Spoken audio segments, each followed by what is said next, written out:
com muita alegria cumprimentá-los na gloriosa paz do Senhor Jesus. Amém. Amados irmãos, pode tomar assento. Muito obrigado. À medida que você se assenta, você poderia abrir seu exemplar da Bíblia Sagrada comigo? Abra a sua Bíblia no livro do profeta Jeremias, capítulo de número 12. Livro do profeta Jeremias, capítulo de número 12. Nós estaremos lendo o versículo de número 5. Profeta Jeremias, capítulo de número 12, a partir do versículo de número 5. Aleluia.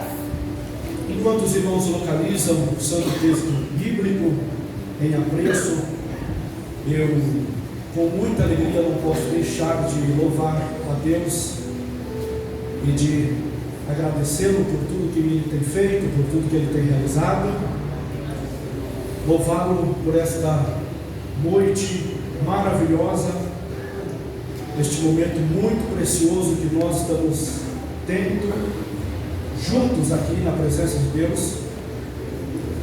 Eu agradeço a Deus pela viagem em paz e segurança que o Senhor me proporcionou, pelas orações dos irmãos para que aqui estivéssemos, e louvo a Deus, irmãos, pela vida desta superintendência. Quero agradecer a Deus e louvá-lo, e não posso deixar de fazê-lo, é claro, não é? E louvar a Deus pela vida do meu querido pastor.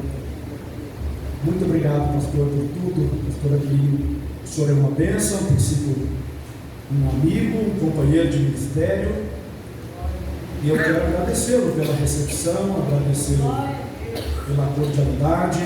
Muito bom estar com o senhor aqui, viu? Quero louvar a Deus por sua vida, pastor, por sua família, por seu ministério. Sendo assim, louvando a Deus por sua vida, louvo a Deus pela vida dos demais companheiras, irmãos e irmãs, obreiros e obreiras, servos e servas de Deus, que servem a Deus aqui neste campo de trabalho. Pastores, pastoras, líderes de departamentos. Deus abençoe vocês todos que trabalham no serviço do Senhor de uma forma muito especial. Muito obrigado, pastor. Deus abençoe. Eu quero, irmãos, com um carinho muito grande, trazer um abraço também muito carinhoso, muito cordial do nosso presidente da Convenção do Estado de São Paulo, presidente do Conselho Nacional, o pastor Luiz Fernandes Bergamin. Eu trago um abraço muito caloroso do nosso presidente e digo que é, sim, irmãos, um privilégio muito grande poder servir a Deus ladeado de homens de Deus, não é? Nós louvamos a Deus pela nossa liderança. Nós somos privilegiados, irmãos, por termos uma liderança tão abençoada. Quantos louvam a Deus pela vida da nossa liderança? Amém. Nós agradecemos muito a Deus, porque isso é um privilégio muito grande da parte de Deus, muito grande, muito especial. Os irmãos recebem um abraço caloroso do nosso presidente? Amém. Quero também, irmãos, trazer um abraço de toda a equipe da coordenadoria, estes servos de Deus que trabalham junto à convenção para servir o Estado de São Paulo. Então quero trazer um abraço também muito especial de todos os coordenadores, irmãos que compõem a coordenadoria, que fazem a obra de Deus junto a essa convenção. Os irmãos recebem também um abraço caloroso. Amém. Da nossa coordenadoria. Que Deus abençoe-nos de uma forma muito especial. E nós estamos aqui nesta feita, não é? Pela primeira vez aqui com os irmãos. Estamos aqui com alegria para servirmos vocês aqui naquilo que for necessário. E eu quero já aproveitar então e ler o texto bíblico em apreço. Vamos primeiro, irmãos, meditarmos na palavra de Deus. Eu creio que Deus tem uma palavra no nosso coração. Deus já tem falado conosco aqui hoje de forma muito especial, usando o pastor Danilo, usando os irmãos do louvor, dos louvores, melhor dizendo, e vai falar mais um pouquinho conosco, porque Ele é bom, a sua misericórdia dura para sempre. Vamos ler a Bíblia, irmãos? Todos acharam o texto? Jeremias capítulo de número 12, versículo de número 5.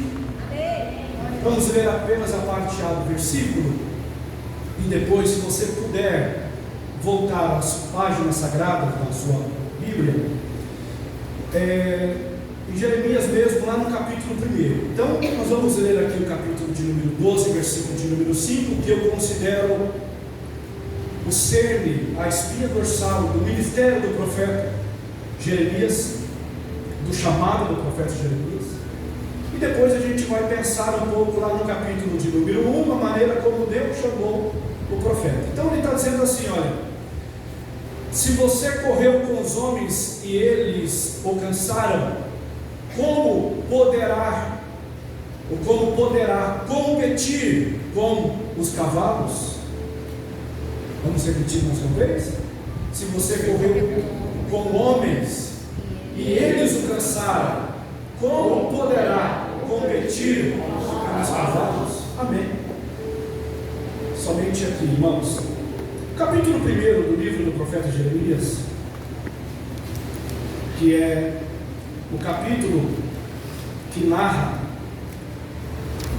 o chamamento, a maneira como Deus comissionou, a maneira como Deus chamou, a maneira como Deus convocou o profeta. Aliás, irmãos, eu gosto muito de textos que falam, que narram, que retratam o chamado de Deus na vida de servos de Deus.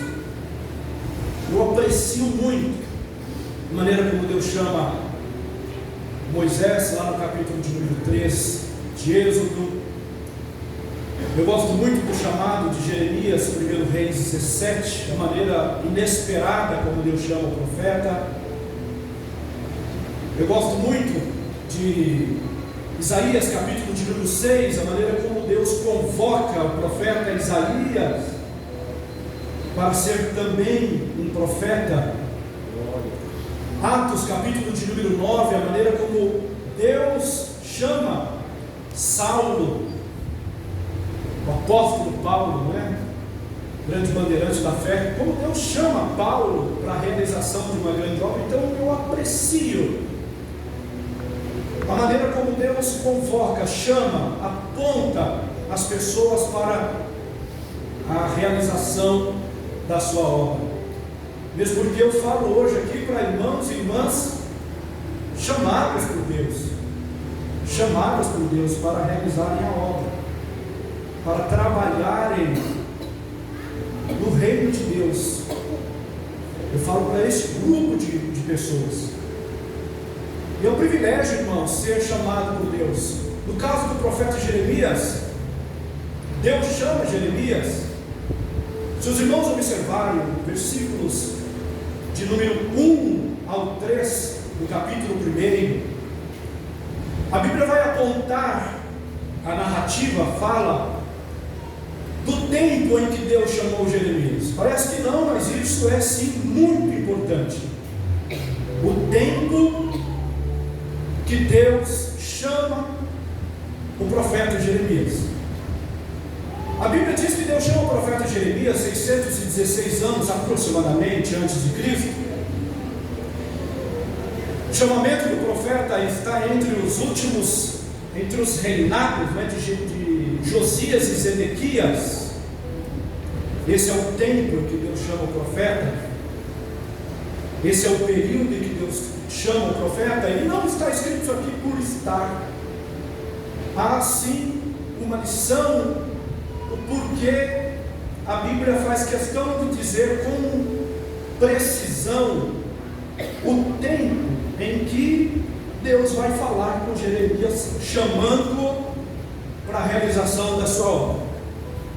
Importante nós pensarmos nisso. Que tempo é este? Como a nação de Judá encontrava-se? Que Deus chama Jeremias para ser profeta especificamente no reino sul, o reino de Judá. Como é que o povo estava? Como é que a nação encontrava-se? diante de Deus? Ora, irmãos, a própria narrativa bíblica, no capítulo de número 2, versículo de número 13 desse próprio livro, agora Jeremias já sendo boca de Deus vai usar Jeremias já na instrumentalidade do profeta para dizer a maneira como a nação encontrava-se. Quando Deus usa o profeta Jeremias, ele diz assim: olha, o meu povo cometeu duas maldades. Primeira maldade, a mim me deixaram manancial de águas vivas. Segunda maldade, cavaram cisternas loucas que não detêm água. Então, para nós entendermos o tempo em que Deus chama o profeta, porque é interessante entendermos o tempo que Deus chama o profeta, para conciliarmos o propósito pela qual Deus chama o profeta. Isso é muito importante, nós temos que alinhar isso. Então Deus chama o profeta neste período, e o próprio Deus vai dizer: porque o meu povo me deixou, o meu povo me abandonou, a mim me deixaram. Olha só, irmãos, que situação era em que Deus chamou o profeta Jeremias.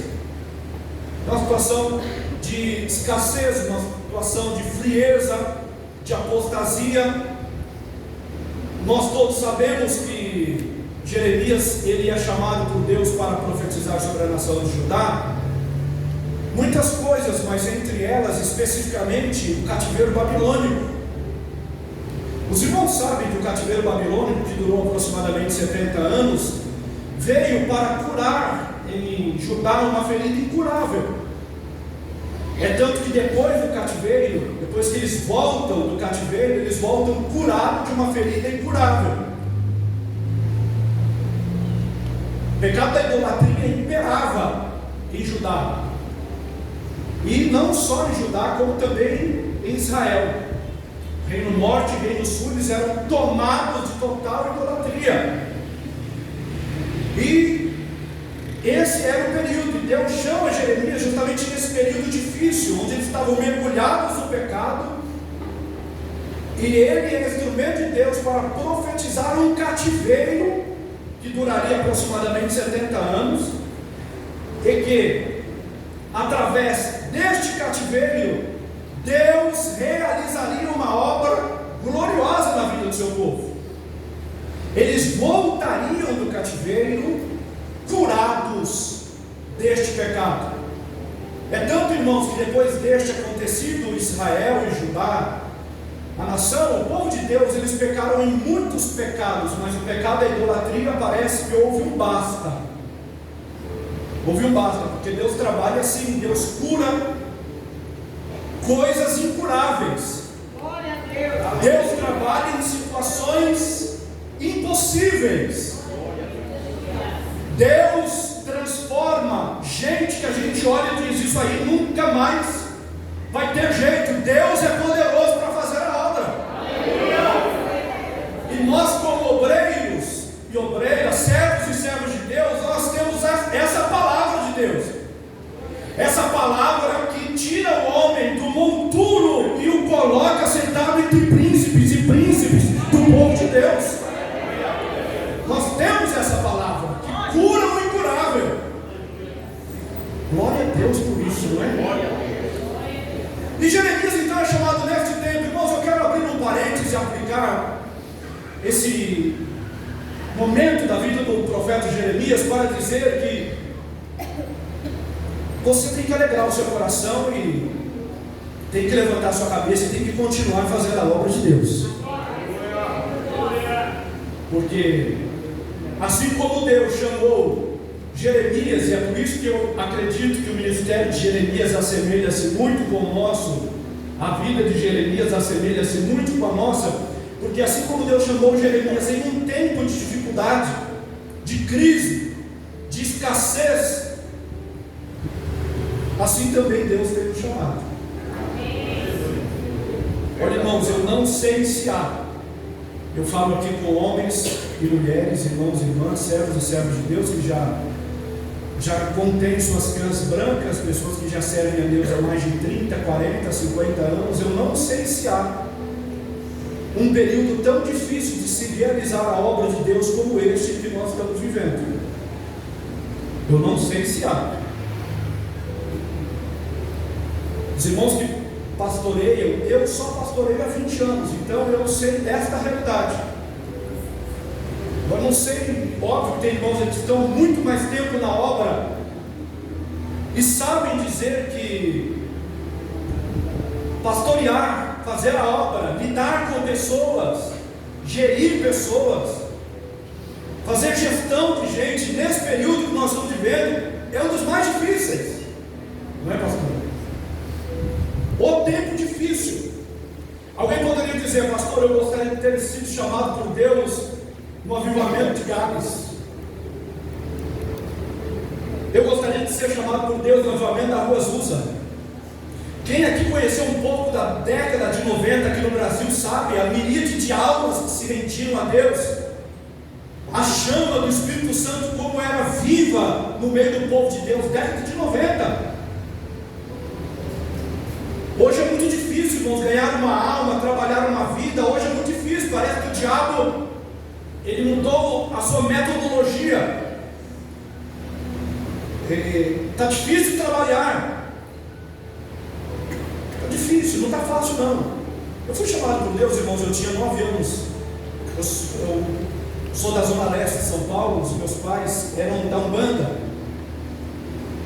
E meu pai me levava eu e minha irmã mais velha, 3 anos mais velha que eu, levava a gente frequentemente, praticamente todo final de semana, a estes lugares. E uma irmã da rua onde nós morávamos, irmã Nila, ela já descansa no Senhor, ela entrou dentro da casa do meu pai e disse: "Ô Mário, eu sei que o senhor é de uma outra religião, eu respeito isso,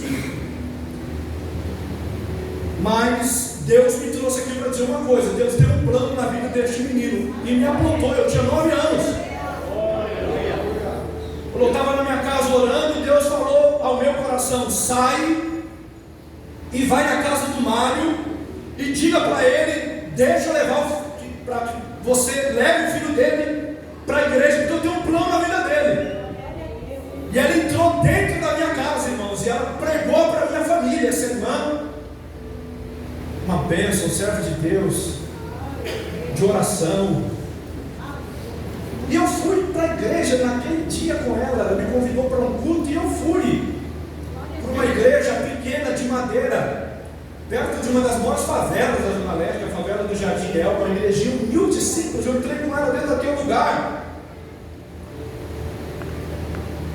E o pastor Nestor pregou uma mensagem naquele dia, eu lembro, irmão, como se fosse hoje. Ele pregou sobre o crente que tem visão de águia e o crente que tem visão de galinha.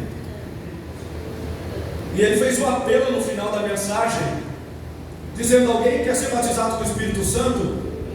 Eu me senti tão bem naquele lugar, aquele ambiente era tão diferente do outro que eu frequentava.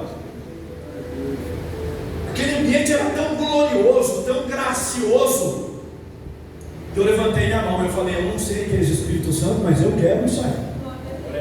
Só que eu levantei minha mão pensando que todo mundo fosse levantar, mas só eu levantei. Todo mundo já era batizado com o Espírito Santo. Quando eu fui abaixar, o pastor falou: eu te vi, menino.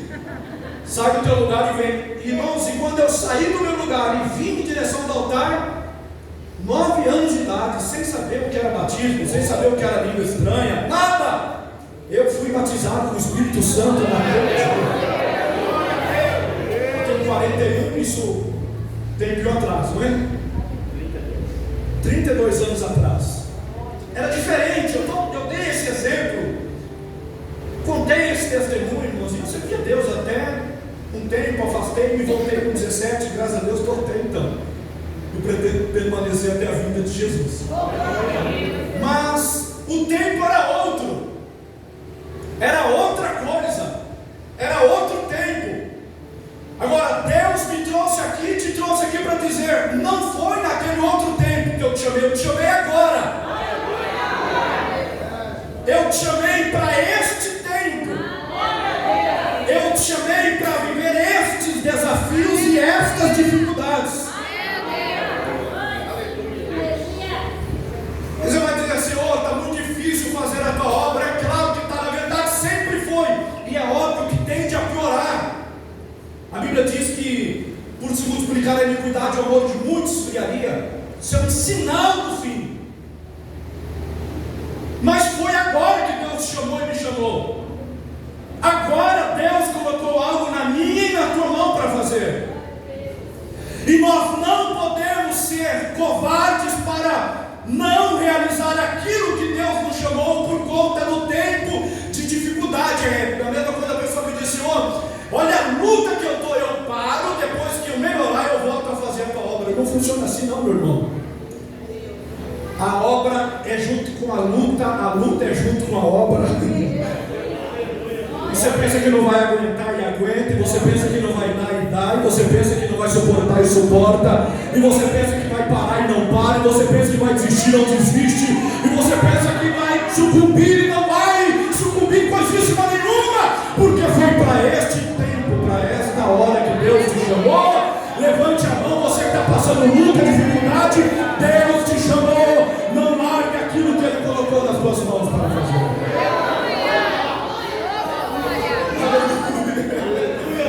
Está arrochado, irmãos, eu sei, é todo lugar que você vai, está arrochado. Mas o Senhor nos chamou para esse tempo, para esse momento, para essa hora. Pode dizer assim: Senhor, muito obrigado por ter me chamado neste tempo para a realização da tua obra. É agora, é esse o tempo. O tempo de Jeremias também é difícil. Agora, Deus vai acoplar o tempo em que chama Jeremias junto com o seu propósito. Isso é uma coisa linda, maravilhosa. Então, versículo de número 1 a 3 fala do tempo em que Deus chamou Jeremias, e a partir do versículo de número 4, Deus fala com Jeremias. Veio a palavra do Senhor a Jeremias, dizendo: Jeremias, antes que você saísse da madre, eu te conheci. Você já pode ir dando glória a Deus, né? Isso aqui, irmão, é para mim, é para você. Antes de formá-lo no ventre, eu te escolhi. Antes de você nascer, eu o separei e eu o designei para ser profeta às nações. Essa obra, irmão, você pode não ter o microfone, mas você tem voz. Louvado seja Deus. Algum talento Deus te deu para essa obra. Você é instrumento aqui neste lugar.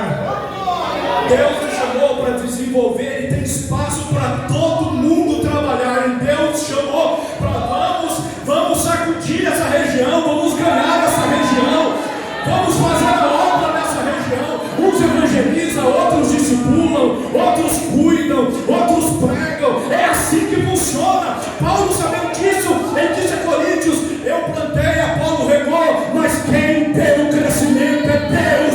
Olha para mim, querido. Deus tem algum lugar para você na obra. O chamado está acoplado ao propósito. O propósito está inserido na escolha. E a escolha não é de homem, a escolha é de Deus. É Deus quem disse isso. Eu acho isso importante, irmãos. Nós vamos aprender isso. Você entendeu porque você veio para essa terra aqui. Paulo, escrevendo aos Gálatas, capítulo de número 1, versículo de número 15, ele disse: aprove a Deus que me escolheu no ventre da minha mãe. Conheci o propósito. E ele sabia, ele disse: me escolheu no ventre da minha mãe, a saber, para pregar Jesus aos gentios. Escolha soberana. O Senhor Jesus vai dizer isso aos discípulos. João 15:16, ele diz: não fostes vós quem me escolhestes a mim. Todavia eu vos escolhi a vós e vos nomeei para que vades e deis fruto, e o vosso fruto permaneça, a fim de que tudo aquilo que pedides em meu nome eu vos conceda. Aleluia! Isso é maravilhoso, saber que foi Deus quem nos escolheu. Deus nos chamou para essa obra.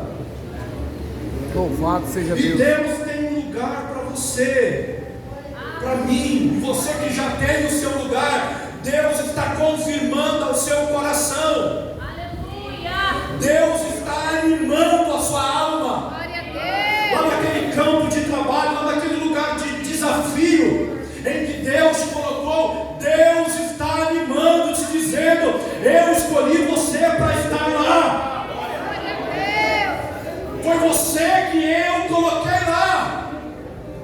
Então não desanime, não baixe a tua guarda, levante a tua cabeça, porque aquele que pôs a mão no arado não pode mais voltar. Não pode mais olhar para trás. Faça aquilo que o Espírito de Deus colocou nas suas mãos para fazer. Deus chama Jeremias em tempo de crise. Deus escolhe Jeremias de forma soberana. Ah, meus irmãos, mas Deus também vai fazer algo maravilhoso na vida de Jeremias. Louvado seja Deus. Porque no capítulo de número 1, versículo de número 6, ele disse assim: mas eu disse: ah, soberano Senhor, eu não sei falar, pois ainda sou muito jovem. Mas eu disse: ah, soberano Senhor, eu não sei falar, porque ainda sou muito jovem. Não passo de uma criança. Comumente nós damos algumas desculpas. Verdade. Moisés disse: eu sou pesado de língua. Chama outro. Jonas pegou o caminho inverso do chamado de Deus para ele. Jeremias sentiu-se pequeno, insignificante, incapaz. Porque, irmãos, ao analisar o contexto deste chamado de Jeremias, eu não entendo o Jeremias querendo, num ato de covardia, fugir do propósito de Deus para a vida dele. Como Moisés também, como Jonas, por incrível que pareça, Jonas tinha lá os seus motivos para não ir a Nínive.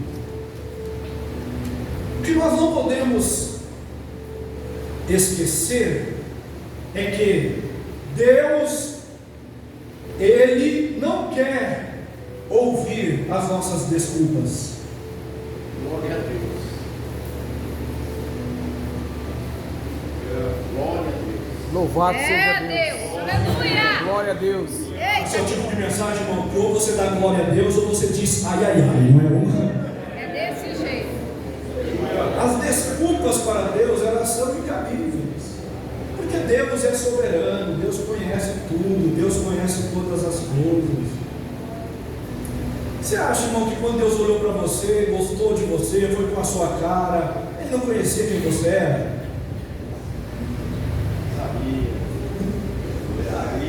Seus prós e contras, tudo Ele sabe, tudo Ele conhece. Então não é tempo de você formular para Deus uma boa desculpa, porque nós somos expert nisto, em dizer para Deus situações que nos afastam dos planos dele para nós. E Jeremias vai fazer justamente isso. Ele está dizendo: Senhor, eu sou uma criança. E é verdade, o era. Ele diz: Senhor, eu não sei falar. Realmente não sabia. Como se Deus não o conhecesse, como se Deus não soubesse quem Ele é. Como se Deus estivesse errado o alvo, errado o endereço.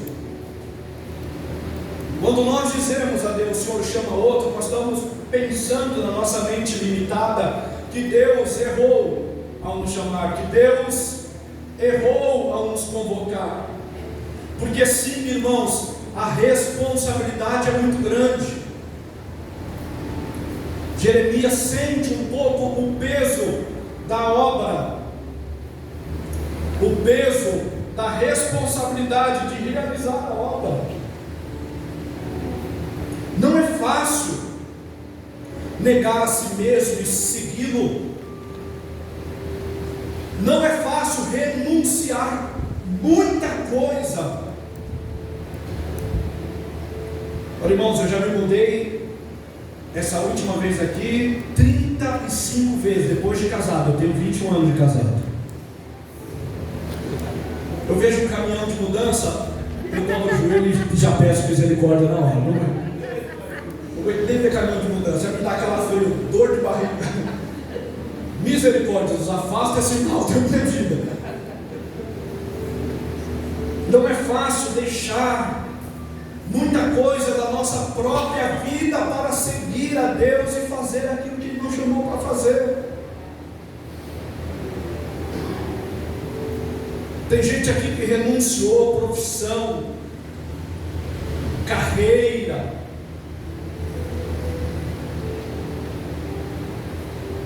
dinheiro. Calma de Deus não dá essas coisas. Mas Ele nos sustenta porque Ele é fiel. Ele nos sustenta.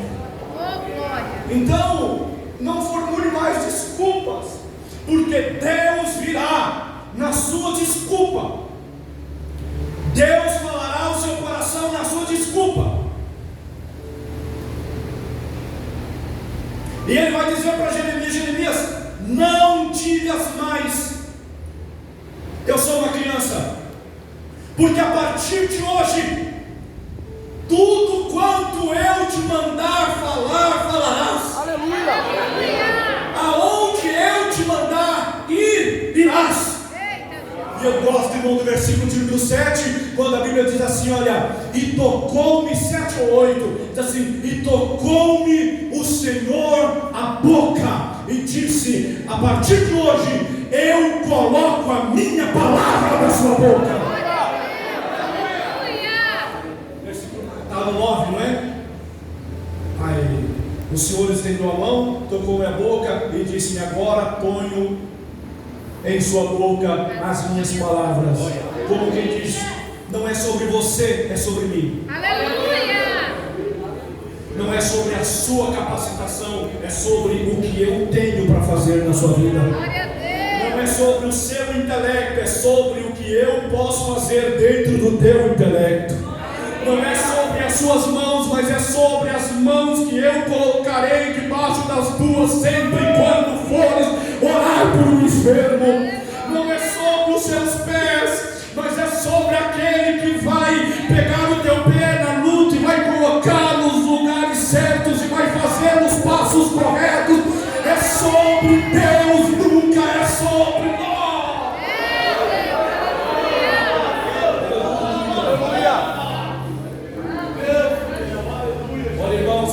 Santo de Deus nos traz aqui nesta noite para essa maravilhosa reunião de superintendência para dizer, eu te capacito.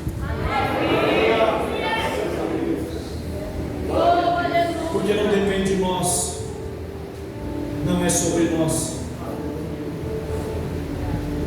É Ele que nos concede graça, é Ele que nos concede força, é Ele que nos concede unção, é Ele que nos concede sabedoria, é Ele que nos concede discernimento, é Ele que nos concede fé. Tudo vem dele, tudo. A obra é assim, irmãos, é uma total dependência de Deus. É uma total dependência de Deus.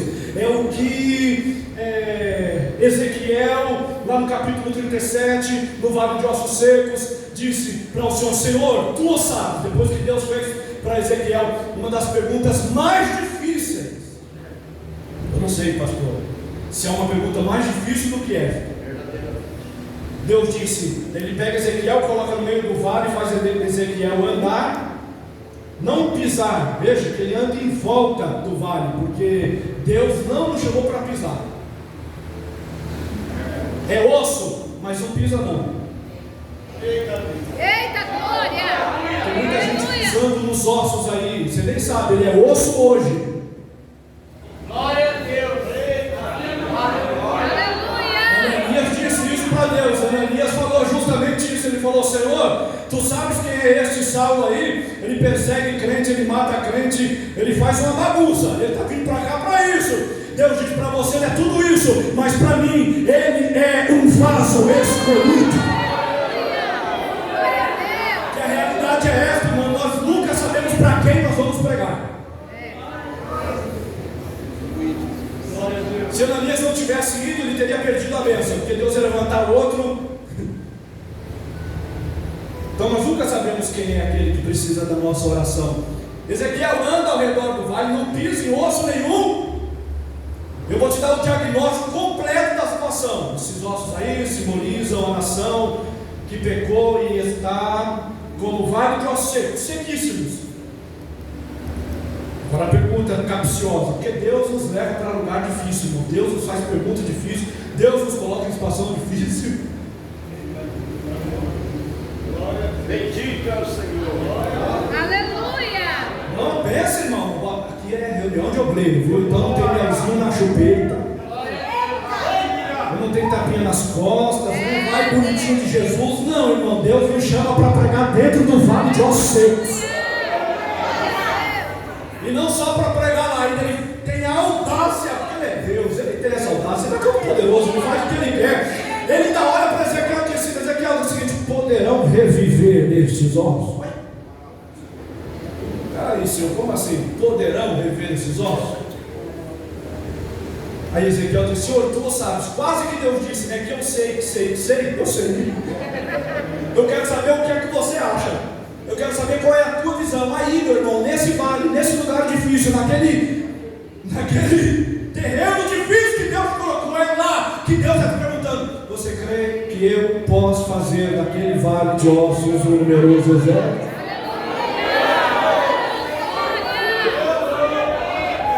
Ouve esse glória a Deus aí, não é? Que bênção, todas as vezes, então profetiza lá. Então seja um instrumento lá, então levante a cabeça lá, então vai para o jejum lá, então coloque-se em oração lá, vai ler a Bíblia lá, porque você vai ver o que eu vou realizar. Glória. Aleluia, eu estou sentindo a presença de Deus. Glória a Deus. Ezequiel profetizou, e à medida que Ezequiel abriu a boca, aí os irmãos sabem, né? Osso com osso. Gosto de uma frase que diz assim: ó, faça tu o que só um homem pode fazer, e Deus fará aquilo que só Deus pode fazer. Você vai evangelizar, irmãos, é fazer a obra. O que Ele vai fazer é com Ele. Quem vai dar vida é Ele, quem vai capacitar é Ele, quem vai tocar nos lábios é Ele, quem vai dar graça é Ele. É Deus quem faz. A expressão que Deus usa lá no capítulo 4 e 5 de Êxodo para Moisés, porque Moisés pede um sinal e Deus coloca um cajado nas mãos de Moisés. Na verdade, Deus chama aquele cajado de teu cajado, teu bordão. Ele diz: você pega o teu bordão e lança no chão. Deus vai tratando assim. Lá no final da narrativa, Deus assim: pega o meu bordão, não é mais de Moisés, é de Deus. Peraí, Senhor, esse bordão era teu, agora é meu. E glória a Deus por isso. Aleluia. Glória a Deus, irmãos, porque tudo que nós temos não é mais nosso. Louvado seja Deus. Coloque na mão de Deus e diga: Senhor, esse talento foi o Senhor que me deu. Foi o Senhor que me pôs naquele lugar. Foi o Senhor quem me colocou na frente da liderança de um determinado departamento. Me ajuda. Deus.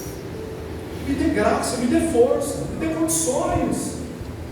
E Deus vai glorificar o nome dele de uma forma muito especial. Aleluia. Então Deus chama Jeremias em tempo de crise, Deus escolhe Jeremias de forma soberana, Deus capacita Jeremias de forma sobrenatural, e Deus fala com Jeremias, lá no capítulo de número, projete para mim, por gentileza, filha, capítulo de número 18 e 19, primeiro 18.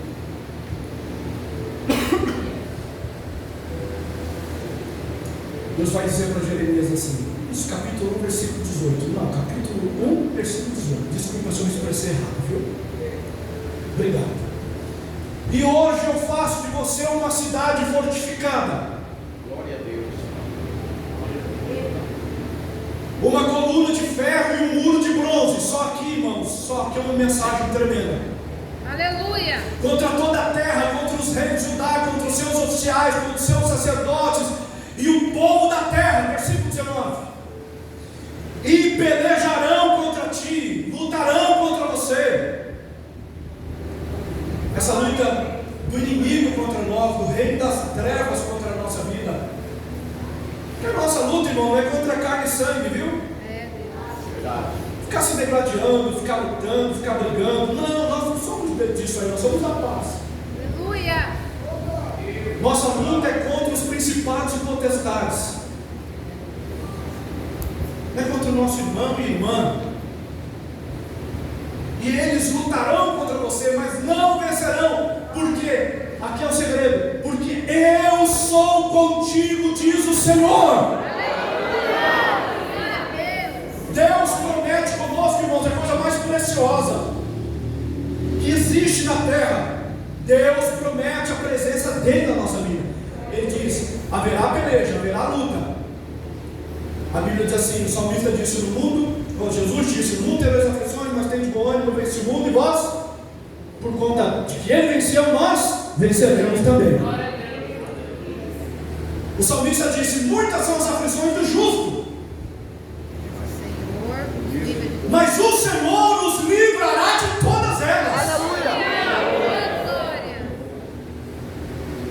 Pegue depois as lutas que o apóstolo Paulo passou. Está em segunda carta de Paulo aos Coríntios, né? Capítulo de número 5. Pegue lá as lutas pelas quais Paulo passou: naufrágio, fome, nudez, falsos irmãos, perigo na estrada. Meu Deus. Mas ele terminou o ministério dele dizendo: combati o bom combate, acabei a carreira e guardei a fé. Deus sustentou o apóstolo Paulo até o final da vida dele, porque Deus promete isso. E para finalizarmos, irmãos, essa parte, e com a permissão do querido pastor Danilo, fazemos mais uma oração, por favor, meu pastor. E por último, irmãos, o versículo que eu li, gostaria que os irmãos dobrassem muita atenção. Finalizo agora dizendo que o Senhor disse isso para Jeremias. Uma crise ministerial invadiu o coração de Jeremias. Irmão, Jeremias chegou a dizer assim para Deus: Deus, tu me foste como ribeiro ilusório. Está pensando o quê? Jeremias disse: o Senhor fez promessas que eu não estou vendo cumprir-se, e não veria mesmo. Aí o Senhor fala com Jeremias, dizendo: Jeremias, se você correndo com os homens se cansa, e quando eu te colocar para competir, para correr com os cavalos? Olhe para mim aqui, irmão, olha aqui para mim, por gentileza. Obreiro e obreira do Senhor, você tem que entender que Deus te chamou e te colocou num lugar privilegiado. Quando você não entender isso, ele diz para Jeremias: Jeremias, se correndo com os homens você está se cansando, e quando eu subir o teu nível, e quando, porque a vida ministerial é assim, as responsabilidades tornam-se cada vez maior. Quem está me entendendo? Diga amém. Amém. Não é? As responsabilidades aumentam, o nível aumenta. Não é patamar para avisar os outros, nada disso. Mas é assim, na verdade, não é só a nossa vida ministerial, é a nossa vida cristã. A Bíblia diz que nós vamos crescendo de glória em glória. Aleluia. Até ser luz perfeita. Assim é a nossa chamada.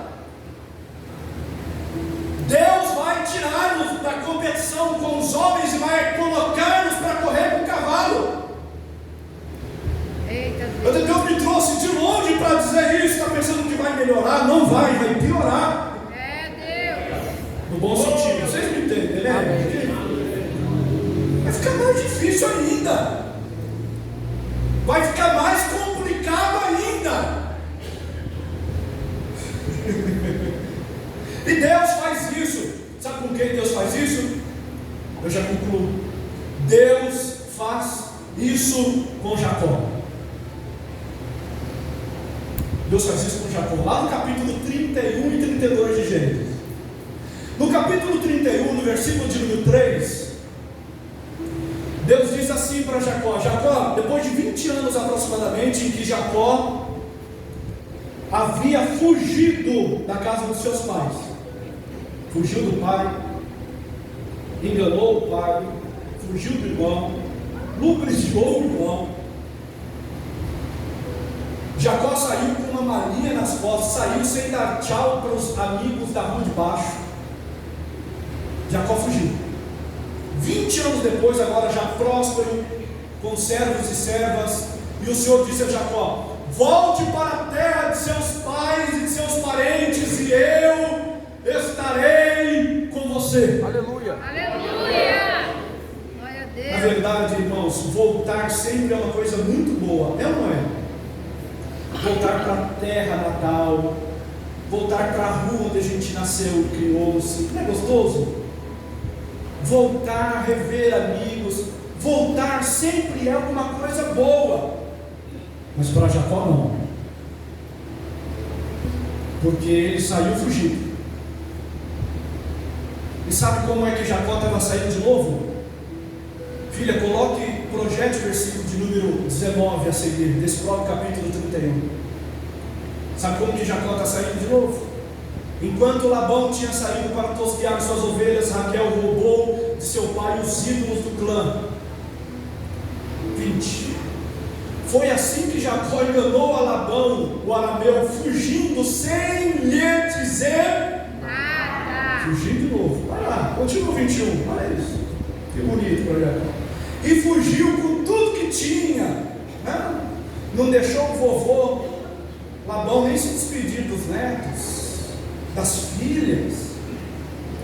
E fugiu com tudo que tinha, atravessando Eufrates, foi para os montes de Gileade. Olha aí, está fugindo, está correto. O 22.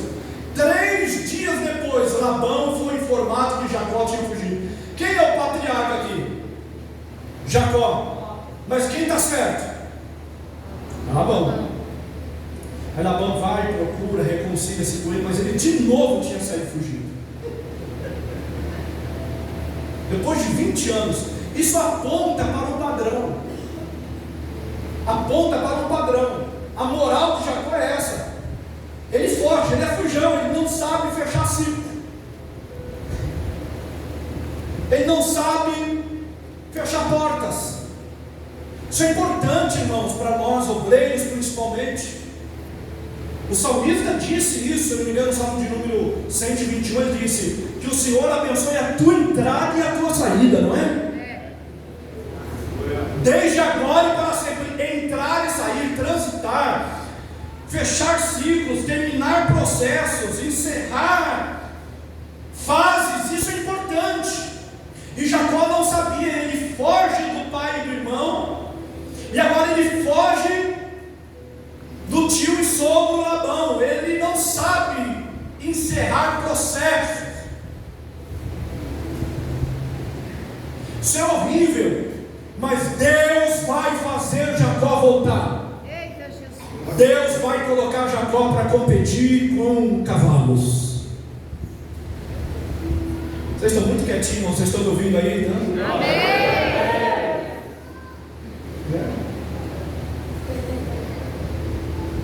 Depois um café desse abençoado, não tem como, irmãos, a gente não dá glória a Deus, não se alegrar, não glorificar o Senhor. Ele foge, isso torna-se um padrão. Eu te pergunto aqui, qual o padrão? Você tem repetido ciclos errados nas mesmas coisas? Qual o padrão que você tem formatado para a sua vida? Eita glória. Isso é complicado, não é, irmãos? Qual o padrão? O que é que a gente que é que sempre alguém vem e diz assim: ó, você faz isso, é uma bênção, mas você... Qual o padrão que nós temos promovido em nós mesmos? Olhe para mim aqui, porque Deus nos trouxe aqui para dizer: é tempo de encerrar esse padrão negativo. Eu vou tirar esse padrão negativo, essa estigma. Tem gente que tem estigma sobre si, não é? Alguém olha e já pensa em uma coisa negativa. Deus vai transformar-nos de uma maneira tão gloriosa que alguém vai olhar para a nossa vida e vai dizer: tu és uma bênção. Deus vai trabalhar aquele padrão negativo de Jacó e vai fazer o seguinte: vai voltar de onde você saiu fugido. Então você vai se consertar com seu tio, sogro Labão, você vai fazer as pazes com ele e você vai voltar. E Deus sabe trabalhar. Quem crê que Deus sabe trabalhar? Amém. Deus tira Jacó da sua zona de conforto e leva-o para ver o irmão que o havia jurado de morte. E agora, como é que está Jacó? Jacó nem está onde estava e nem está onde queria chegar. Ele está no meio termo.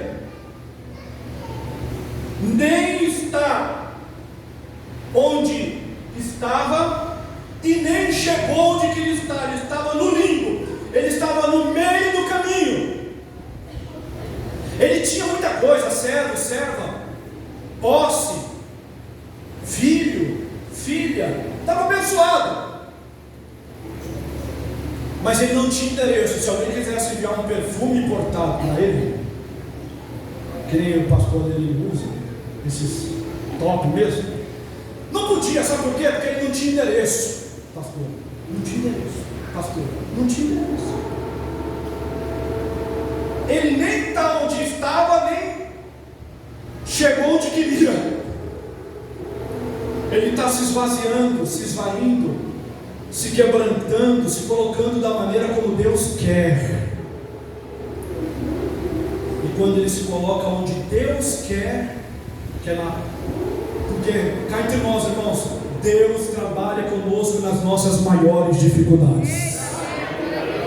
Quando nós não temos mais a quem recorrer, é ali que Deus vai trabalhar. Quando nós dizemos: Senhor, não tem mais jeito, acabou minha paz, acabou minha felicidade, o que é que está acontecendo comigo? Senhor, nem estou onde estava, nem cheguei onde gostaria. Deus, o que é que está acontecendo na minha vida? O que é que está acontecendo na minha história, Senhor? Faça algo por mim. Naquele momento, olhe para mim aqui, Deus promove, Deus providencia um lugar de encontro para Jacó. E não só promove um lugar de encontro, mas promove também aquele que iria encontrar-se com ele.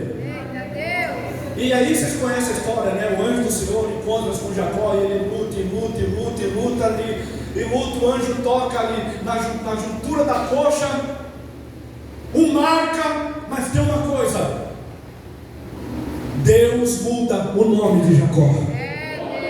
Agora, Deus não só muda o nome de Jacó, mas muda o nome do jeito que Jacó luta. Deus mudaria não só o nome de Jacó, mas a maneira dele lutar.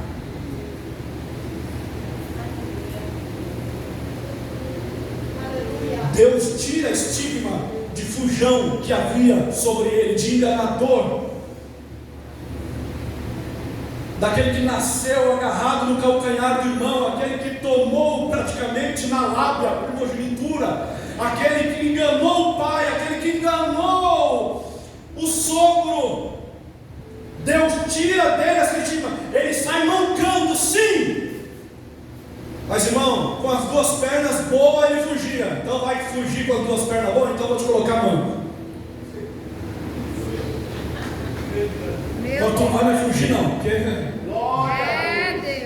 mano, vai andar devagarzinho agora é melhor manco indo encontrar-se com o irmão, porque o que é que ele faz? Depois que ele recebe o nome mudado, que Deus pega Jacó e tira ele de competir. Irmão, nós estamos brigando por coisinha. Deus não chamou a gente para falar mal dos outros. Deus não chamou a gente para queimar os outros. Deus não chamou a gente para contender a vida dos outros. Eu tenho uma seguinte forma de pensar: se eu não posso ajudar muito, atrapalhar, é que eu não vou. Se eu não posso ajudar a atrapalhar, é que eu não vou. Deus não nos chamou. Deus nos livre, irmão. Deus nos livre de estigma sobre a nossa vida. Que Deus mude o nosso nome, mas não só mude o nosso nome, mas mude também a maneira da gente lutar. É a maneira da gente correr e nos coloque num patamar maior. E nos coloque num nível mais próximo da glória dele. E agora Jacó aqui com as pernas boas, fugir agora mancando. A primeira coisa que ele faz é pegar a família, coloca para trás e diz: deixa que eu vou enfrentar o meu irmão. Vou enfrentar o meu irmão. Vou enfrentar o problema agora. Eita Deus. Frente a frente, não vou mais fugir de nenhuma situação. Deus é fiel, aleluia. Não vou mais sair brigado com ninguém. Eita glória. Não vou mais ter a estigma de não saber fechar relacionamento. Vou fazer as coisas bem feitas. Ah, que coisa linda. Aleluia. E sabe o que mais chama a minha atenção, irmãos? Que enquanto, fecha a Bíblia, pelo amor de Deus. Enquanto Jacó recebia o nome de Israel e era mudado, enquanto ele recebia a mudança aqui, Deus mudava o coração do irmão que queria matar ele. Eita glória. Deus abria Aleluia. as portas para ele. O irmão agora começou a dizer: peraí, eu vou receber meu irmão. Vou mais matar não. Vou dar presente para ele. Eita Jesus. Vou receber bem meu irmão. E uma das cenas mais lindas da Bíblia, irmãos, é quando os dois se encontram. Aleluia. Oh, Louvado glória. seja Deus. Que coisa linda. A reconciliação, a perdão, a amor. Que coisa linda.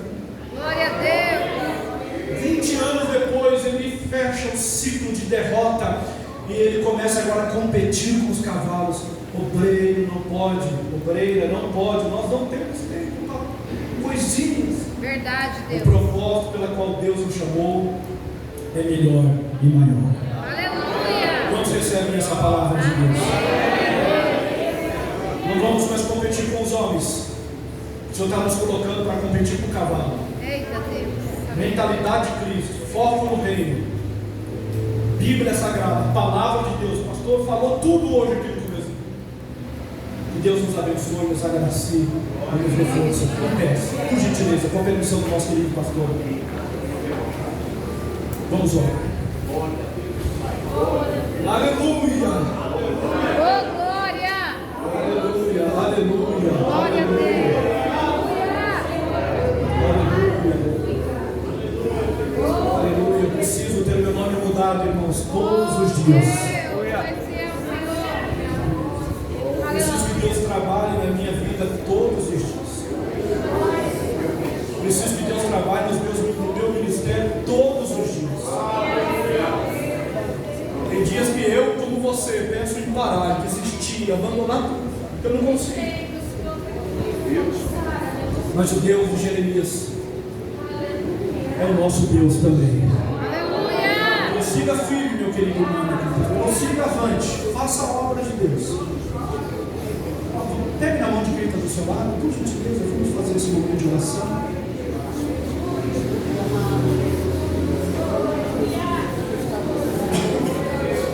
Eu sinto a presença de Deus aqui nesse lugar, pastor. Algo que Deus está fazendo aqui no nosso meio. Algo que o Espírito de Deus está fazendo aqui. Aleluia. Você pode orar comigo? Pai, levante a sua voz, comece a orar. Ore, igreja, ore pedindo, Senhor, tu que me chamaste nesse tempo difícil, Senhor, tu que me escolheste para a realização de uma obra. Senhor, tu que me capacitaste. Oh Deus, o Senhor investiu no teu precioso sangue. O Senhor investiu muito na vida desses obreiros, obreiras, servos e servas do Senhor. Agora, Deus, se conosco, Pai, que a tua presença seja notória na nossa vida, no nosso ministério, tirando-nos o desânimo, a partida. apatia, tudo, Senhor, que não provém de Ti, os padrões negativos, as estigmas que há sobre nós. Transforma-nos, ó Deus, transforma-nos conforme a imagem e a semelhança de nosso Senhor Jesus. Nos dê a mente de Cristo, nos faça obreiros valorosos. Leva-nos, Senhor, para um nível ainda mais próximo de Ti. Ó Deus, que nós olhemos e foquemos na Tua obra, o bem da Tua obra, glorificando o Teu nome, Pai. Faz essa obra, Senhor, capacita nesta noite, aviva, renova, fortalece, use os Teus filhos de maneira gloriosa e transforma-nos cada dia mais. Faz essa obra do nosso coração. Vai dando glória a Deus, irmãos. Irmãs, vai dando glória a Deus. O Espírito Santo vai fazer essa obra. Ele te renova nesta noite, Ele te anima, Ele te capacita, Ele te encoraja. Ele te diz: vai nessa tua força, eu sou contigo. Não desista, não desanime, não pare, não baixe a tua guarda. Eu te chamei para esta obra.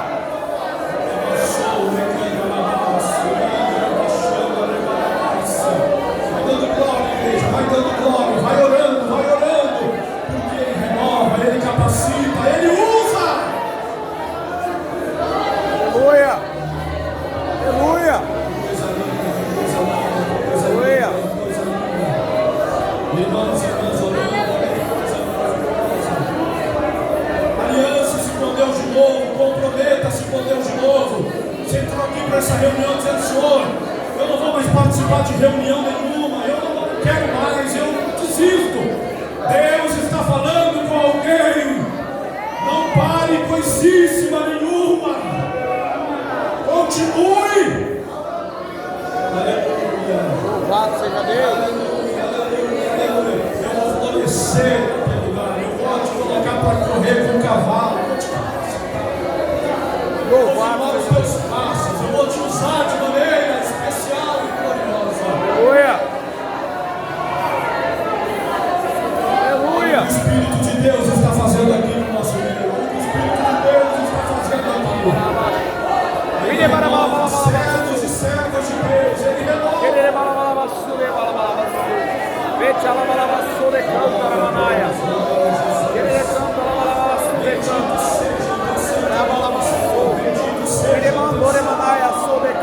Muito obrigado, Senhor. Obrigado por essa reunião. Obrigado pela vida destes irmãos e irmãs valorosos e valorosas.